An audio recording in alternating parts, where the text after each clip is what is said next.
Привет! Меня зовут Людмила, и с вами Людмила Шпакова в потоке.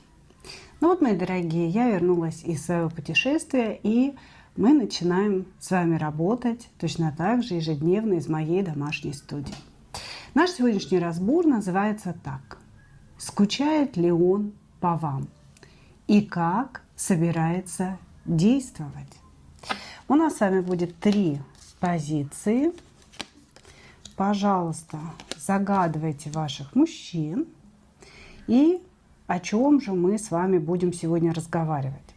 Сигнификацию сделаем на ситуацию между вами, да, потому что человек может скучать в разных ситуациях или не скучать, да, там, допустим, вы просто не живете вместе, но тем не менее общаетесь, все у вас хорошо, или же вы поругались, или же вы расстались, или вас развела судьба, да, то есть бывают разные ситуации. Вы можете загадать любую, да, когда человек находится на расстоянии от вас, соответственно, скучает он или нет. Значит, сигнификация – это ситуация между вами.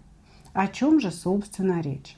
А дальше мы смотрим, скучает ли человек по вам и как он намеревается действовать или бездействовать в вашу сторону. Ну и поехали. Двоечки, троечки идут в ожидание. Начинаем с единичек. Что между вами?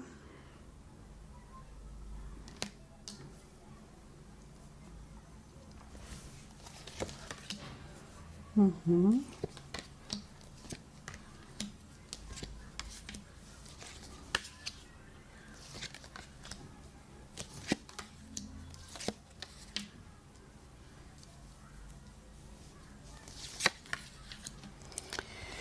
Так, значит, смотрите, что между вами. Здесь говорится о том, что вроде как и любовь между вами была. И отношения, ну, то есть она, в принципе, и сейчас присутствует, эта любовь. Но ощущение, что вы в этих отношениях бесконечно вкладывались в человека. И любовь эта, она, ну, в проявлениях своих, да, в действиях была больше с вашей стороны. То есть мужчина, он вроде бы тоже говорил о том, что он вас любит, и о том, что у него есть какие-то серьезные чувства в вашу сторону, да, но вот действий каких-то в сторону друг друга, да, ну, сказать так, что взаимности этих действий не наблюдалось. Ощущение, что только вы что-то делали, только вы говорили, вы его искали, вы постоянно выходили на контакт. А этот мужчина, он как бы принимал вашу любовь. При этом тоже не отказывался. Типа, я тоже люблю, но вот я такой, да, такой, как есть. Вот. И здесь произошла ситуация, когда вам надоело бесконечно работать над отношениями и бесконечно раскачивать достаточно холодного, рационального мечевого короля. И вы здесь могли рубануть. То есть почему сейчас вы спрашиваете, да, задаете себе этот вопрос, скучает ли он по вам? Потому что вы не вместе и вы не общаетесь. Вы сейчас отвернуты друг от друга. При этом для очень многих проиграется, что это произошло достаточно давно. То есть между вами уже пролегло время, вплоть до того, что этот мужчина, он уже, ну, как призрак для вас, понимаете? То есть время достаточно длительное прошло. Он стал для вас каким-то воспоминанием, каким-то призраком, да, и между вами может быть физическое расстояние, да, но также каждый из вас друг о друге не забыл.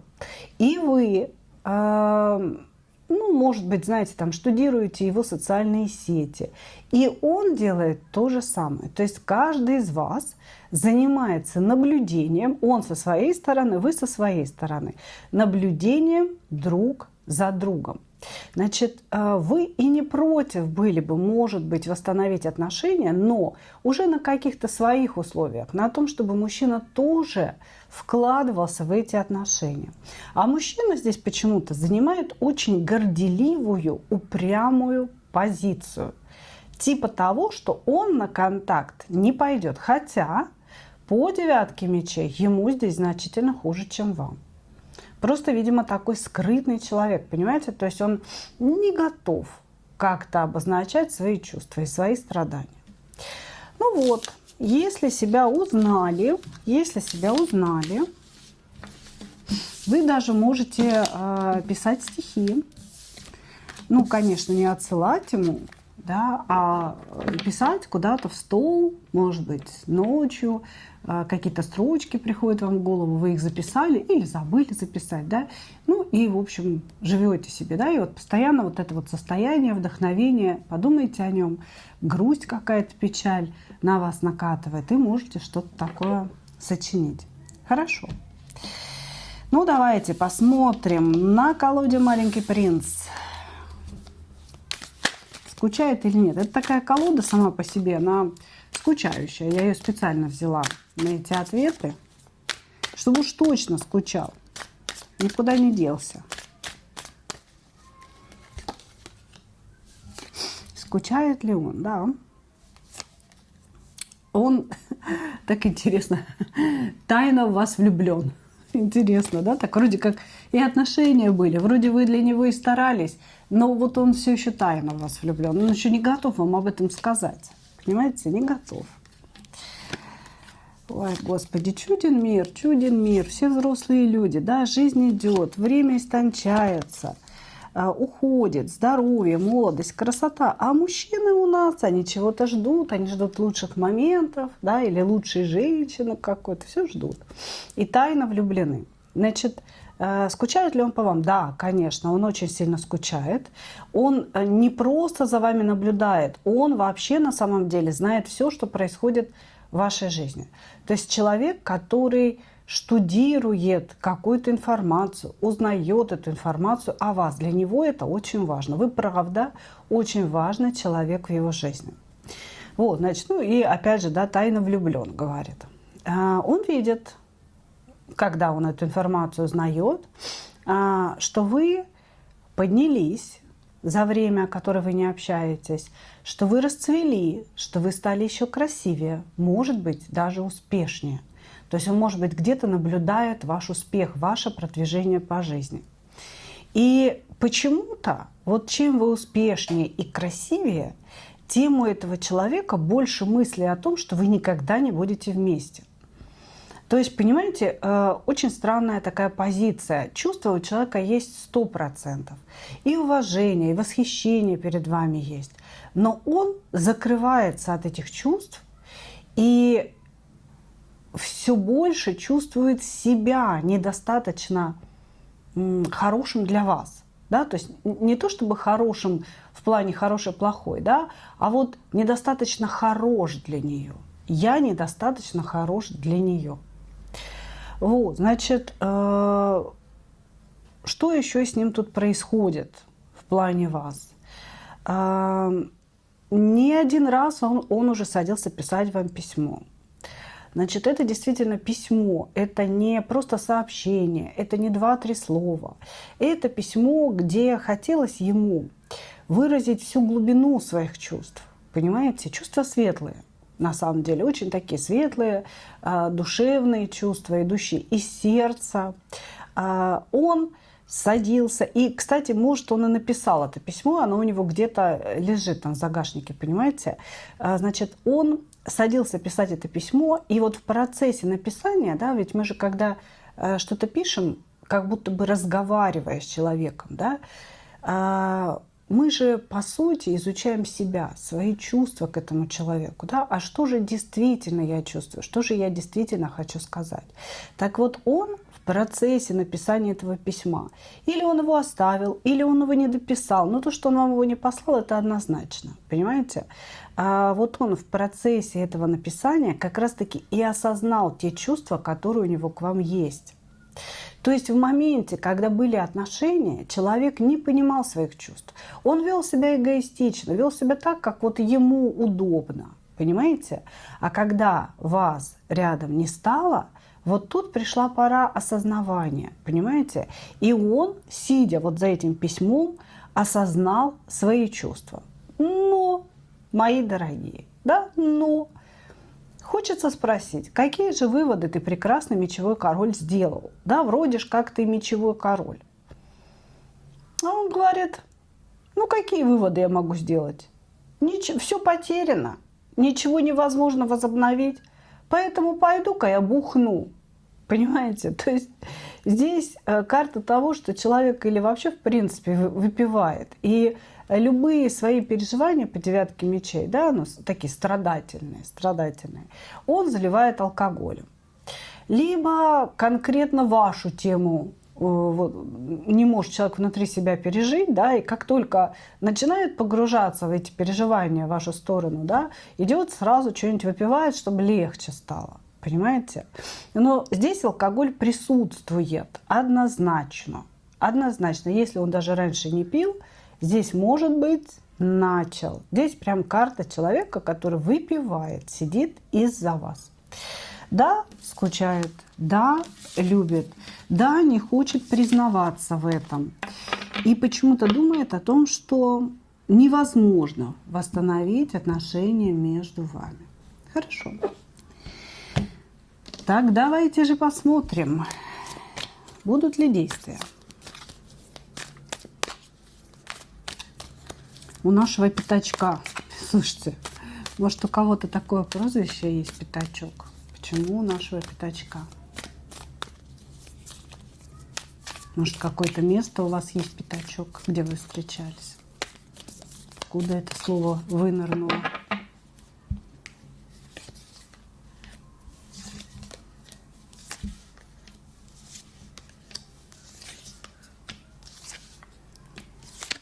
Будут ли действия? Будут ли действия?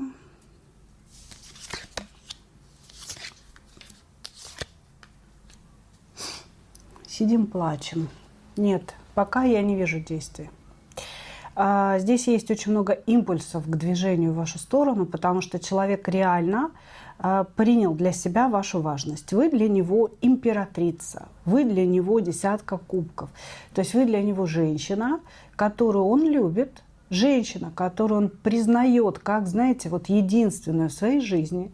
И неважно, сколько там у него их было или есть сейчас, но вы та самая, понимаете, та самая, о которой думает сердце, о которой думает разум, да, не которую хочет пися, да, в бесконечности своих желаний, а которую, ну, там тоже это все присутствует, да, но основа здесь не такая, понимаете?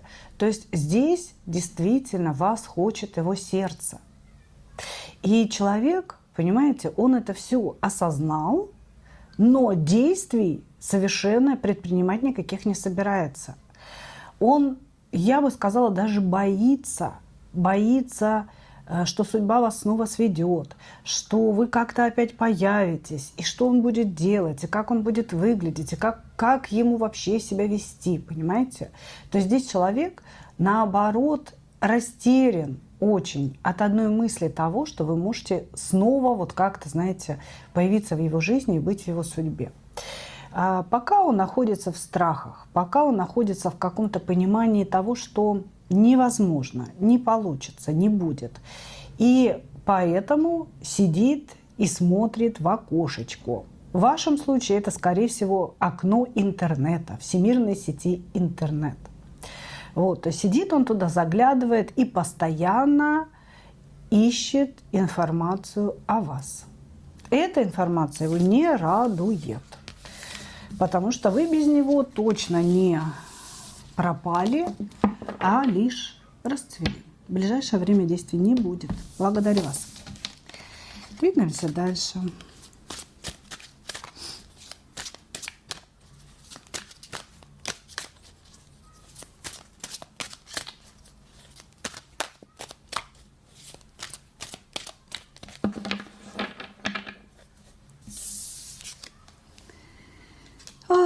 Двоечки.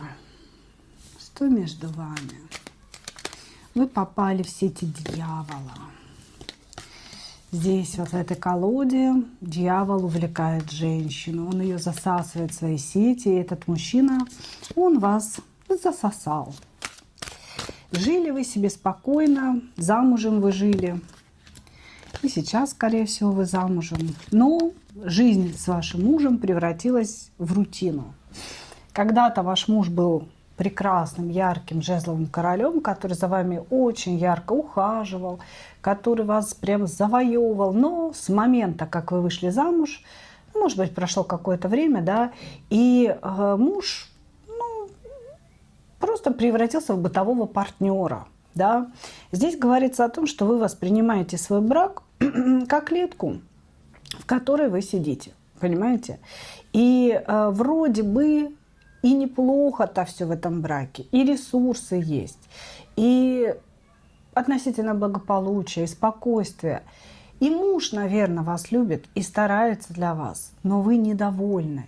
Нет эмоционального отклика внутри вас. И вот, как говорится, да, появляется этот рыцарь на белом коне. А по сути своей дьявол. Да, по сути своей паук, который плетет свои паутинки и затаскивает туда вот таких вот скучающих, красивых молодых женщин. Значит, появился этот паучок, и сердце ваше вспыхнуло вновь. И вы почувствовали, что, может быть, как когда-то в юности, как когда-то в молодости, я вновь переживу эти прекрасные чувства влюбленности. И как-то вы полностью погрузились в этого мужчину. Вот, значит, мужчина здесь, скорее всего, моложе вас, может быть, свободный, ну, может быть, конечно, и женатый, но по перевернутой справедливости здесь скорее человек или разведен, или воспринимает вообще брак как отсутствие обязательств. Да? Ну и что? Ну и женат я, ну и что вот с этого, да? Я свободен, как ветер. Захотел — уехал, захотел — приехал. Да? Там дети — это ее ответственность, деньги — это ее ответственность. Я свободный человек. Да? Ни одна печать человека не делает должным что-либо делать. Окей, хорошо. Значит, вспыхнули у вас отношения. И вот сейчас они в очень странном таком положении находятся. Скорее всего, мужчина куда-то уехал, потому что дороги здесь есть. Вот. Или же он пропал. То есть или он уехал, вы знаете, куда он уехал, но почему-то нет никакого общения между вами. Да? То есть как вот он уехал, и перестали поступать от него сообщения, признания и так далее. Или он просто вот слился. То есть все было хорошо, хорошо, хорошо, и он слился, он исчез. Вы даже искали его, и, может быть, вы ему писали, но обнаружили, что он не читает ваши сообщения, что, может быть, пропала его аватарка где-то в социальных сетях, да, ну там или в мессенджерах, что что-то такое происходит, вы думаете, он меня что, заблокировал? Или что, куда он делся? Да, как бы что произошло? Может, он там стер чаты какие-то вашего общения. То есть здесь со стороны мужчины произошло схлопывание определенное. У всех это будет в разных абсолютно комбинациях, да, потому что вас очень много на общем раскладе. Вот. Но по сути вы не знаете, где этот человек. Или знаете где, но он не откликается. Да, как будто бы его не стало, его энергии в сети не стало. Вот. И вы переживаете, это как бы будет иметь некое продолжение или нет, потому что вы находитесь в дьяволе, вы находитесь в рыцаре кубков, то есть вы готовы со всей своей мощью, со всеми своими эмоциями стремиться к этому человеку, да, вы не понимаете, что такое произошло. Скорее всего, ссоры никакой не было, ну или там какая-то легкая перепалка, да, смысла не было теряться вот так. И вы так готовы со всеми своими кубками к нему нестись. Но он, как говорится, сигнал не принимает. Хорошо. Давайте посмотрим, скучает ли он, вообще что произошло.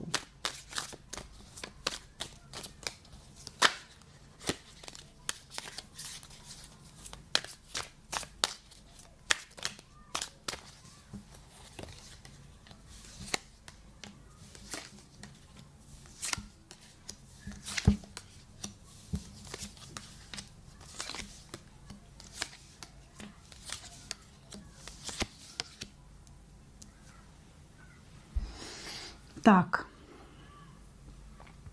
Мгм.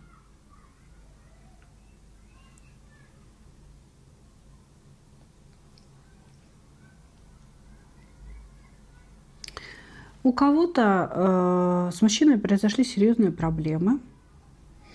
Он находится в руках некого правосудия, в тюрьме, в СИЗО, еще где-то.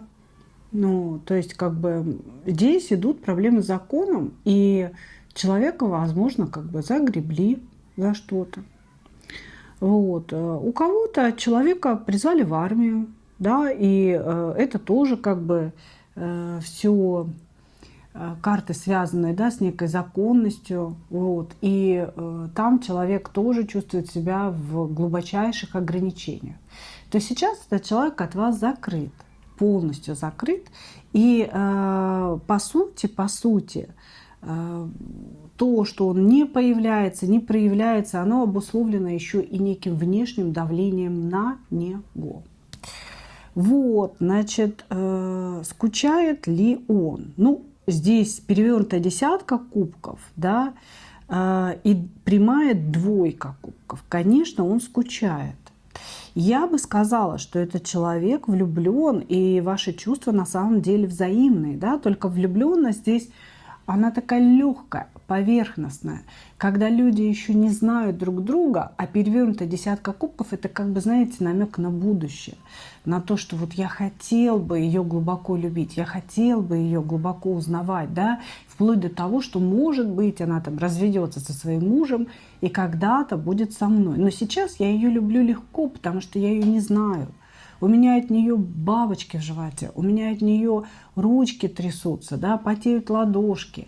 Вот. Я не представляю какого-то быта с этой женщиной, но я хочу к ней прикасаться, я хочу ее целовать, я хочу гладить ее волосы. Вот такое здесь чувство, понимаете? Вот. И невозможность написать на самом деле. Здесь рыцарь Пентаклей переворачивается, простите, и тройка Пентаклей тоже перевернутая. То есть две карты общения, сообщения, взаимодействия, они перевернуты. И на всем этом лежит дальняя дорога. То есть, по сути, я вам скажу так. Этот человек хотел бы с вами взаимодействовать, хотел бы общаться, но он не может написать вам это сообщение, он не может вам позвонить. Его ограничили в этом.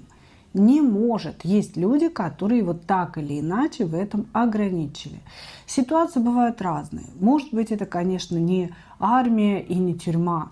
Может быть, это родственники. Да? Допустим, у вас разные религии, разный менталитет, разные национальности, да, диаметрально противоположные. И ему, допустим, родственники запретили с вами общаться, потому что он должен жениться на какой-то там своей девушке, да, ну, к примеру. К примеру. То есть здесь могут быть ограничения, наложенные вот неким обществом. Так тоже здесь можно прочитать. У каждого здесь будет что-то свое, мои дорогие. Вот, значит, хочет написать, но не может написать. Скучает? Да, скучает. Здесь у него, понимаете, не такое скучание, как вот сижу я плачу, скучаю по своей любимой, а вот какое-то, знаете, воспоминание, светлое воспоминание о ваших отношениях. Он задумывается о своих чувствах к вам, и как будто бы вот эти чувства, они его держат на поверхности. Она любит меня, и я нахожусь на поверхности, несмотря на собственные проблемы. Да, я чувствую, что я кому-то нужен, и поэтому я обязательно должен выжить, я должен выпутаться из этой ситуации. Да? Она ждет меня. Но здесь вам не нужно обманываться насчет человека. Человек идет по магу, да, и по королю мечей. Эти люди серьезные продуманы. И вот понимаете, какая ситуация? Когда ему плохо, когда он чувствует себя беспомощным, да, у него в голове вот эти такие мысли о любви, о том, что вы ему нужны, что вы его поддержка, вы его держите на плаву. Но как только он окажется рядом с вами в безопасности, он начнет манипулировать, он начнет жестко прогибать вас под себя. Потому что это очень жесткие арканы, понимаете, говорящие о мужчине, как о человеке достаточно жестоком, человеке, который преследует только свои интересы, эгоцентрики. Понимаете, какая здесь ситуация? То есть вам не надо обольщаться насчет вот этой всей любви, вот этих вот всех бульбочек и сопелек. Хорошо. Что там по действиям у нас? Посмотрим. Вырвется ли он из этих ограничений или нет?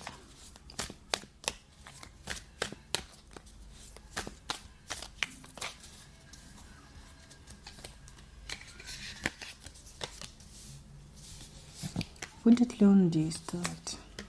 Кстати, ограничения могут быть его семьей, если он женат все же. Имеется в виду семья, жена и дети. Потому что здесь какие-то родовые связи прорабатывает человек. Значит, смотрите, что я вам хочу сказать. В ближайшее время нет, он действовать не будет.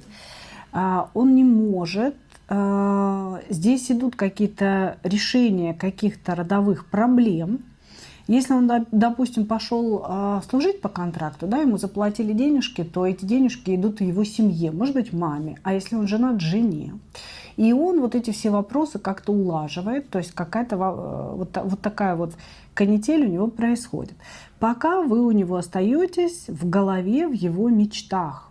То есть человек мечтает о встрече с вами не о письме, а о встрече. Он мечтает об этой встрече и говорит о том, что неизвестно, будет она или нет.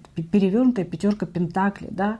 То есть, когда она переворачивается, она как будто схлопывает, закрывает вообще те проблемы, которые есть. Но это не решение проблем, это не выход из них. Это наоборот, как будто бы, знаете, точка, когда уже, что бы ты ни делал, ничего хорошего из этого не выйдет, понимаете? На сегодня человек не знает, сможет ли он с вами увидеться, но он очень хочет этого, очень хочет сделать это.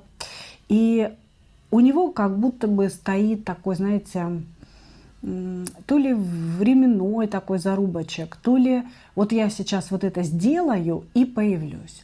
Или вот сейчас пройдет время, ну, допустим, там я отслужу, да, или я отсижу, уж простите, да, у многих и это срастется, и обязательно появлюсь в ее жизни, и обязательно принесу ей свой туз кубков, да, то есть туз, наполненный чувствами. Вот, значит, и здесь вообще, знаете, какая интересная ситуация? Как будто бы человек планирует, да, вот отбыть какое-то время где-то в ограничениях, а дальше появиться в вашей жизни и устроиться на работу. Ну, то есть, как бы, при чем здесь работа, хрен знает. Может, он к вам хочет устроиться на работу, понимаете? Может, хочет вас попросить помочь себя устроить на работу. Но здесь вот прям конкретно идет этапность. Сейчас вот я отбуду, освобожусь, приду к ней, притащу этот свой туз кубков, она будет ругаться, а я буду вот стоять с понурой головой и вот просто бейте меня, бейте, потом обниму ее крепко-крепко, да, и наконец-то устроюсь на работу. Ну, девочки, слушайте, напишите в комментариях, о чем это, почему здесь такая конфигурация забавная. Благодарю вас, двоечки. Двигаемся дальше.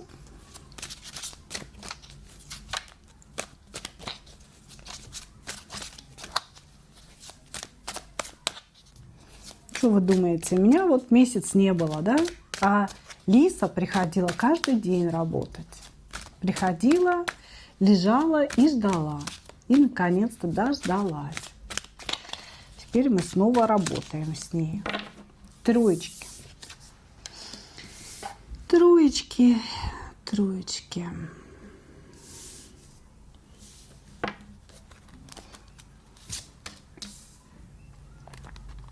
Что между вами произошло? Почему человек должен скучать или не скучать?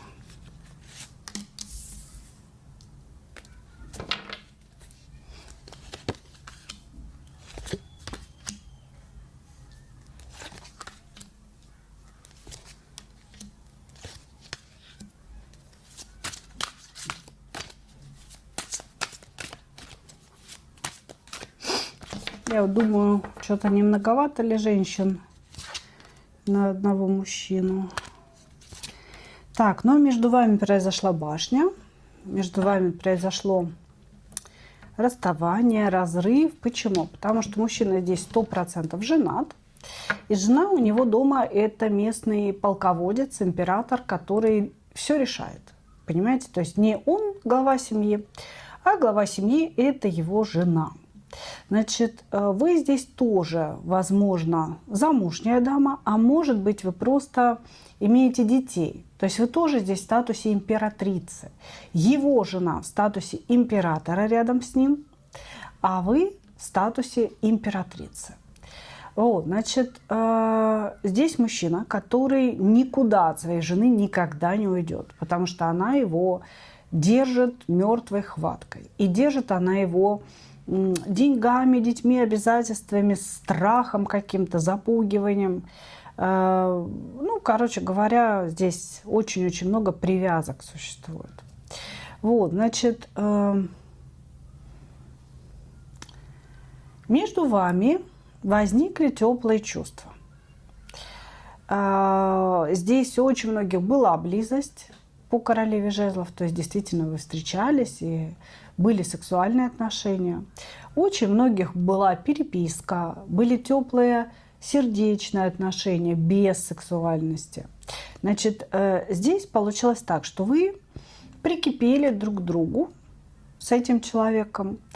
И, ну, как-то, знаете, вот вы больше про любовь, а он больше про секс. На самом деле. Он по тузу жезлов, и вы по десятке кубков к нему. То есть у вас какая-то была надежда на то, что, может быть, это тот самый человек, что, может быть, это какая-то последняя ваша любовь, да, вот, которую нужно реально вот прожить. Вы как-то очень серьезно ко всему этому отнеслись. Если вы замужем, вы, может быть, даже хотели развестись со своим мужем для того, чтобы быть с этим человеком вместе, чтобы строить жизнь с ним. Вот, значит, а он хотел жезл свой пристроить, потому что во всех вот этих перипетиях у него очень много женской энергии. Но это не иньская энергия, например, да, там королевы кубков, такая мягкая, уходящая в темноту, а это энергия яркая королевы жезлов. То есть здесь человек, находясь в браке, ищет приключения сексуального характера. Жена слишком жесткая. Жена для него не является сексуальным объектом, потому что она как второй мужик в семье. Понимаете? И ему все время хочется побеждать, ему все время хочется каких-то ярких сексуальных переживаний, вот чего-то такого, знаете, какой-то такой энергии, чтобы все гормончики дыбом встали внутри, понимаете? Тестостерон, чтобы хреначил по полной программе. Вот. И поэтому у вас здесь разное было отношение друг к другу. У вас была какая-то надежда на то, что он тот самый, и это и есть любовь. А у него была радость от того, что вы его возбуждаете, от того, что наконец-то он нашел себе любовницу, которая ему нравится, которая будоражит какие-то чувства внутри. Вот. Ну, говорил он, естественно, о любви, потому что мужчины очень часто говорят о любви, имея в виду секс. И вот все рухнуло, произошла башня какая-то, то есть произошла ссора. Когда вы сказали ему, что вы хотели, он вам ответил, что он хотел. И каждый из вас получил по шапке в процессе этой ссоры. Хорошо. Давайте смотреть, скучает ли он.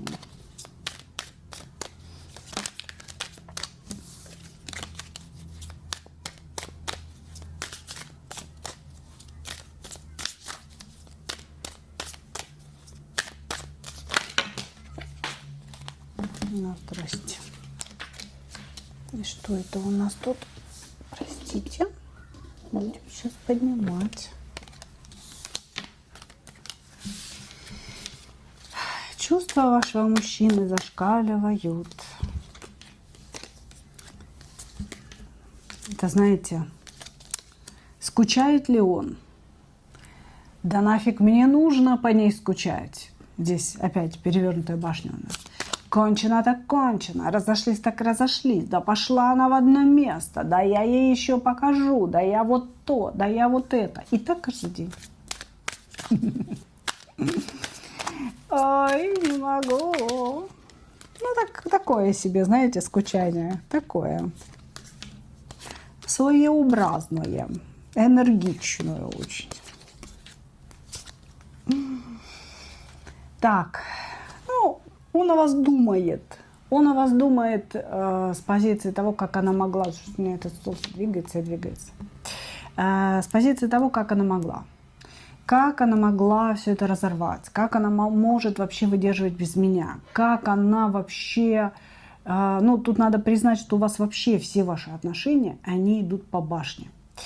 И башня и туз жезлов. Это, знаете, это когда огонь и пламень. Это когда вулкан страстей неимоверный. Вы не можете спокойно общаться. Вы постоянно что-то кому-то друг другу доказываете. Но при этом у вас бурнейший, шикардоснейший секс. Понимаете? И вот это притяжение, когда вот просто там из глаз, знаете, вся энергия аж из глаз вытекает. Вот. В одном только взгляде. Так вот, мужчина испытывает бурные чувства к вам. Сейчас это чувство негодования. Как вы могли? Такое ощущение, вы его немножко переиграли. Вот. И поэтому здесь, понимаете, как не то, чтобы он скучает, он постоянно о вас думает, в состоянии каких-то психах, в состоянии какой-то вот этого возмущения, понимаете? И все время хочет вас прям придушить, понимаете? Придушил бы ее.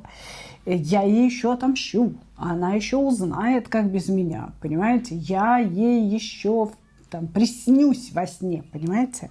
То есть здесь у человека очень много эмоций в вашу сторону. Они любовные, безусловно, но это все можно назвать страстью, да, это жезловые эмоции.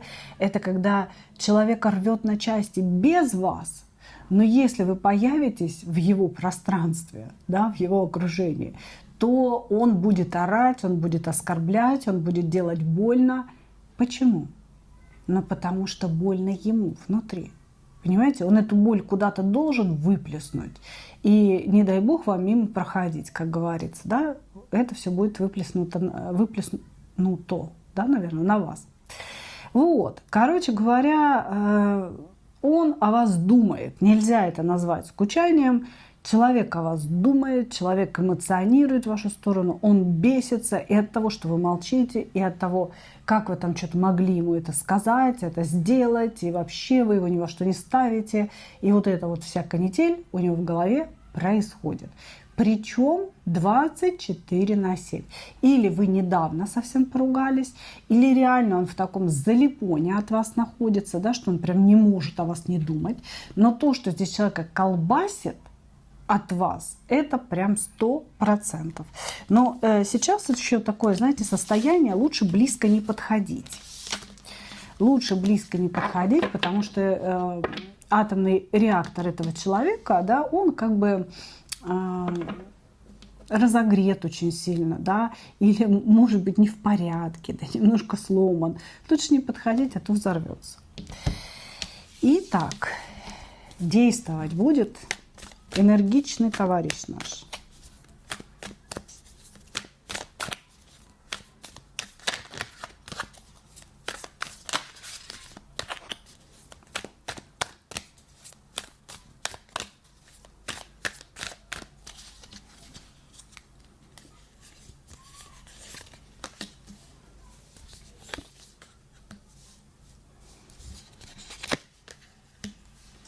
Он хочет вам мстить. Хочет мстить, здесь справедливость первой картой. Я ей что-то докажу. Я ей докажу, что я не дурак. Я докажу ей, что я не нищеброд. Что я достоин вообще всех достойных. Понимаете, здесь что-то хочет доказывать. Хочет мстить. Хочет вот дайте мне шанс. На что тебе нужен шанс? Вы знаете, такое ощущение, что вы здесь очень хорошо прошлись по его эго. Как бы он-то считает себя императором. Здесь человек такой упрямый, считающий, что его мнение единственно верное, понимаете? Он высмеивает других людей, он такой саркастичный человек. И вы, вот как, знаете, прям, господи, вылетела из головы вот эта асфальтоукатывающая машина. Ну, как-то же она называется, да? Короче, вот такой машиной вы как будто бы прошлись по его эго. То есть вдруг оказалось в один миг, что он ничтожество, что он неудачник, что никакой он не император, и что вообще он тупой, понимаете, и там необразованный, и пишет с ошибками, понимаете. То есть как-то вы с ним поговорили, что никто никогда с ним так не говорил. И он здесь взбеленился, потому что вот иначе как взбеленился, я сказать не могу, понимаете? Он хочет вам что-то доказать, что нет, он умный, что нет, он удачливый, что он добьется, понимаете? Что-то здесь связано с работой. Быть может, человек потерял работу, когда вы общались. Может быть, он ее год не мог найти, а может, он особо и не искал, понимаете? А вы как будто бы вот на все эти болевые точки надавили, сказали, ты лентяй, сидишь, пиво пьешь, на пиво у тебя деньги есть, а на меня у тебя денег нет. Не хочешь ты на работу устраиваться, не можешь, а не хочешь, да, потому что мужчина должен разгружать вагоны по ночам, но заработать и для себя, и для своей женщины. То есть вот какое-то такое здесь происходило, понимаете, что он весь находится в эмоциях вам что-то доказать. Отомстить. Но отомстить, знаете, не сделать какую-то подлость в вашу сторону, а отомстить за вот эти вот слова. Отомстить самим доказательством того, что вы были неправы. Действий вот конкретно в вашу сторону не вижу. Они, кстати, могут быть совершенно случайными. Вы можете случайно встретиться. Здесь идут какие-то судьбоносные карты. Да, то есть где-то на улице, на работе, еще где-то столкнуться, и вы оба будете не знать в этот момент, что говорить. Ну, потому что непреднамеренная история, да, как бы. И у него спадет вот этот запал, да, сейчас я ей там что-то выскажу. Да и вы, в принципе, не готовы ругаться снова, да. То есть как-то это может произойти. То есть некая судьбоносная встреча может произойти. Но это не с его подачи, потому что он весь кипит у себя внутри, но вот это его кипение, оно направлено не на то, что сейчас я с ней примирюсь, да, мы будем вместе, нет. Оно направлено на доказательство вам, что вы были неправы в этой башне, да, когда вы что-то ему говорили. Вот. Вот так. Значит, судьбоносная встреча может быть, но сказать, что она станет началом вашего нового этапа, я бы не сказала. Здесь скорее она такая еще больше разобьет вам сердце. Может быть, вы увидите, что человек совершенно не изменился. Может быть, стал хуже, чем был. Поймете, что, Господи, как я была права, что я от тебя уже давным-давно, да, отреклась и отошла. Вот какое-то такое ощущение от этой встречи будет возможно. Итак, мои дорогие, вот такой получился у нас сегодня разбор. Благодарю вас за ваше внимание. И, как обычно, хочу пожелать вам только одного – встретить свою настоящую любовь и не потерять в ней себя. Ну а мы увидимся с вами в следующих видео. Пока-пока!